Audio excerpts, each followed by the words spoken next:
Isso foi ali na viradinha, né, dos anos 80. Então, é isso que eu quero comentar com vocês, como eu prometi, falar um pouquinho sobre o contexto histórico, e nós vamos pegar como referência, já que nós vamos falar dessa música e desse LP, vamos pegar a data desse LP como referência. Eu vou procurar, né, falar da data da gravação da música. Às vezes uma música foi feita antes, né, e depois só foi gravada. Então a gente vai priorizar aqui sempre o ano da gravação. Então, no caso, 86. O que estava acontecendo em 86 no Brasil?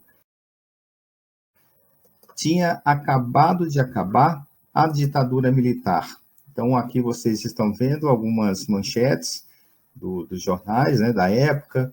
Então, a Folha de São Paulo, acabou o ciclo autoritário, Tancredo, primeiro presidente civil, né, desde 84, outra ali do Estadão, eles colocaram o outro, o Globo, enfim. Então, só para dar uma ilustrada, né, nesse contexto, e lembrar um pouquinho, quer dizer, como que acabou a ditadura militar.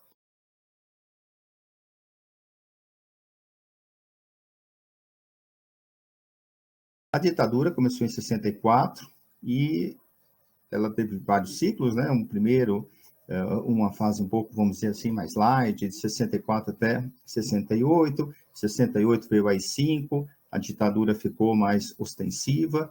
Isso vai durar mais ou menos até mais ou menos ali 74, 75, quando assumiu o Geisel, e aí já começou a se falar em abertura. Muitas vezes as pessoas me pedem sugestão de livros e eu comento que cada caso é um caso, cada período, cada canção. E em se tratando de ditadura militar, esse trabalho do Hélio Gaspari é muito interessante. Inclusive, como eu estava dizendo, em função dessas diversas fases que a ditadura viveu. E ele usa esses termos, né? A ditadura envergonhada, escancarada e assim por diante. Para a gente não esticar muita conversa, vamos direto, como eu disse, ao último governo.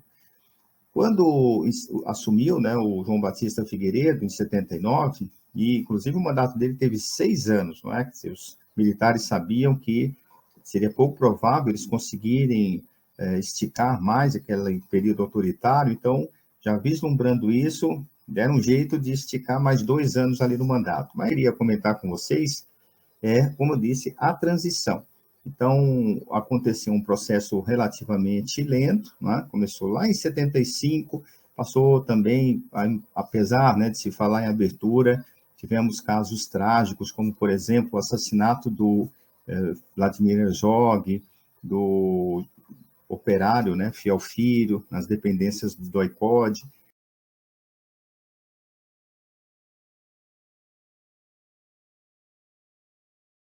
Pessoal, outro episódio também bastante impactante que aconteceu foi um atentado no Rio Centro. O Rio Centro, para quem não sabe, era um local onde eram realizados shows, e estava havendo lá um show no 1º de maio. Como é dia do trabalho, vocês sabem, é muito simbólico, então estavam todos os artistas, né, os principais que combatiam a ditadura, estavam fazendo um show, e aconteceu uma explosão no pátio do estacionamento. Então, no primeiro momento, o que aconteceu? Olha, vou até mostrar aqui, voltar aqui para vocês verem. O inquérito, né, teria concluído que o capitão e o sargento são vítimas. Isso quer dizer o quê? Dentro desse carro estava um capitão e um sargento do Exército. E aí ficou aquela indagação, né? Quer dizer, eles foram vítimas, mas como assim, né? O que eles estavam fazendo lá? Enfim, se percebeu o seguinte, olha, eram membros de um grupo que não aceitava a redemocratização, isso foi em 81, né?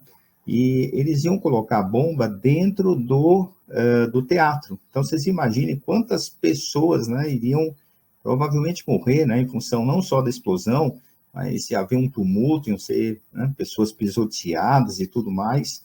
Enfim, esse capitão e sargento, então, na verdade, ficou sabendo-se depois que não eram vítimas, e sim, eles iam colocar a bomba lá.